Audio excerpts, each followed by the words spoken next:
So I watched The Long Walk in cinemas opening weekend, and I have some strong opinions. Now, this is Stephen King's brutal dystopian story, written when he was a college student, by the way, and it has finally hit the big screen. But let's be real, this adaptation is already dividing the internet, and I'm here with my hottest takes and a breakdown of the wildest book versus movie differences. But I want to know, are you team book or are you team movie? Or are you still deciding? Drop your thoughts in the comments and use the timestamps below to navigate around. So, backstory time. Stephen King wrote this as a college student under the name Richard Botman because publishers thought readers could only handle one Stephen King book a year. Plus, he also wanted to see what publishing a book under a name other than his own would do. So, imagine producing something this intense before you could legally rent a car. I mean, that is wild. Now, as you were reading, you might have felt like The Long Walk reminded you of other classics. And if you did, you're spot on, because I feel King is pulling from some major big ones here. So The Major has those Orwell 1984 vibes, where he's less a man and more a looming big brother figure, and the whole walk echoing a state that controls through fear and obedience. But it's also got shades of Huxley's Brave New World. This is entertainment as a distraction, and the masses are glued to the suffering like it's just another show. And of course, we have to talk about Lord of the Flies, because when you strip the boys down to survival, you see both friendship and savagery bloom in equal measure.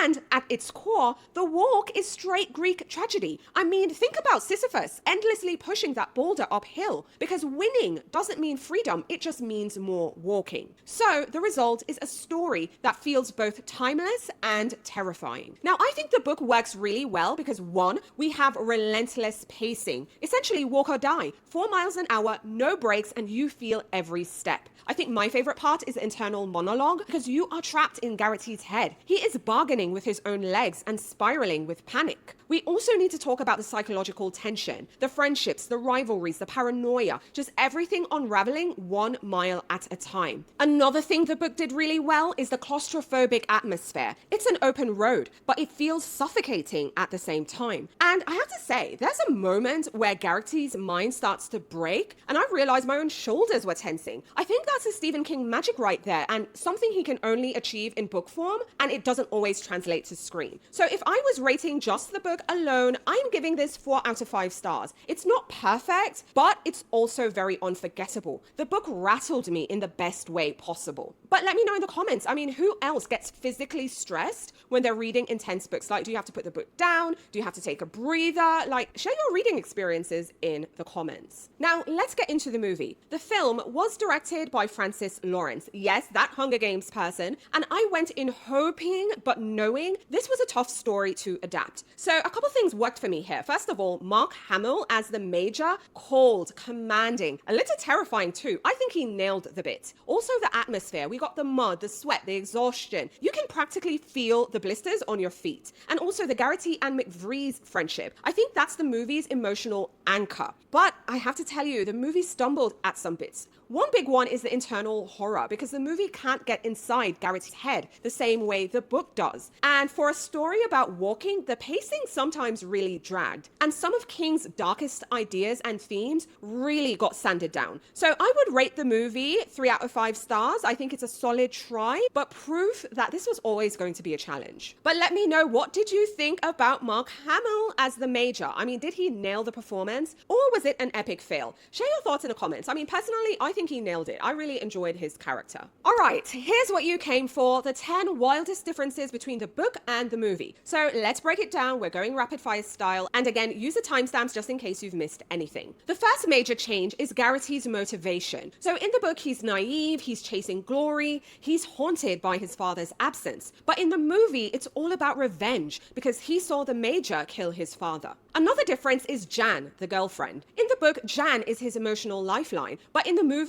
Jan is completely erased. Instead, it's all about his mother. But let me know, if you've read the book, were you team Jan or team no Jan? You know, share your thoughts in the comments. Another difference is Scram is hot. So in the book, Scram is the favorite, and Scram also has a pregnant wife. In the movie, completely gone. His traits are instead split between Hank and Stebbins. Another difference is Hank Olsen's death. In the book, it's incredibly horrific. He's walking with his guts hanging out. But in the movie, they toned it down, and instead we just see him bleeding out. Stebbin's fate is also another difference because in the book, he is the last to fall. He dies of fright after Garrity's vision, but in the movie, he is second to last. We see him weakened by illness and he gives up. A huge change is McVree's personality. In the book, he's sarcastic and sometimes cruel. He also has a dark backstory, but I think in the movie, they softened him a bit. They made him more a supportive character and he was a lot more queer-coded. Another difference is about the boys helping each other because in the book they vowed not to help, which led to a lot of brutal deaths. But in the movie, we see them make a pact and we see the musketeers trying to help each other. And of course, another big difference is who wins because in the book, Garrity wins, but we see him losing his mind. Whereas in the movie, McVrees survives because Garrity sacrifices himself. And of course, a difference we have to talk about is the Major's fate because in the book, he survives. He congratulates Garrity. He seems a bit shaken, of course. But in the movie, McVrees kills him with his wish, which is totally a completely different vibe. And we have to talk about the ambiguous figure because in the book, Garrity follows this dark, haunting figure, which is a pretty big deal. And it leaves the book ending on a very chilling and unresolved note. But in the movie, that is cut out completely. Instead, we see McVrees just walking into the rain on this street lined with lamps. But let me know which change shocked you the most. And do you prefer the book's haunting ending or the movie's more cathartic revenge storyline? Let me know your thoughts and why in the comments. For me, the book wins, hands down, because you are inside Garrity's head. You feel every ache, every doubt, every moment of denial. And when I finished, it felt like I walked those miles with him too. Now, the movie, I admired parts of it, but it really kept me at arm's length. Like, I didn't feel like I was in it and as invested as the book. Now, let's talk endings, because wow, these two could not have been more different. So let's get into more details, because in the book, Garrity technically wins, but it's a very hollow victory.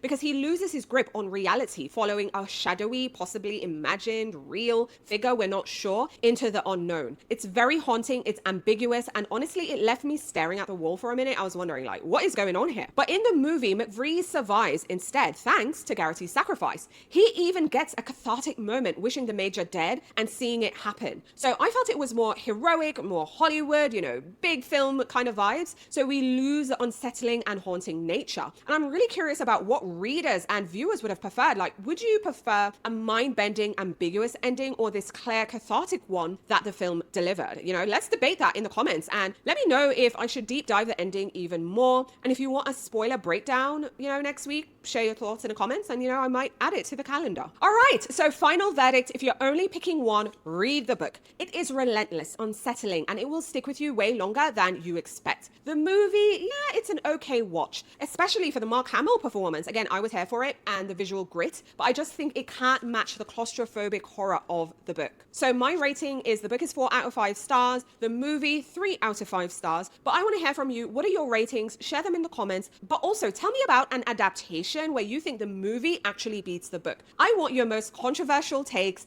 and if you love these book versus movie deep dives, hit subscribe. Now we have lots of exciting book to screen adaptations to look forward to for the rest of the year, and even next year. It's really queuing up to be a big season for adaptations. So let me know in the comments what adaptation comparison you'd like me to do next. So share your request in the comments so I can add it to the calendar.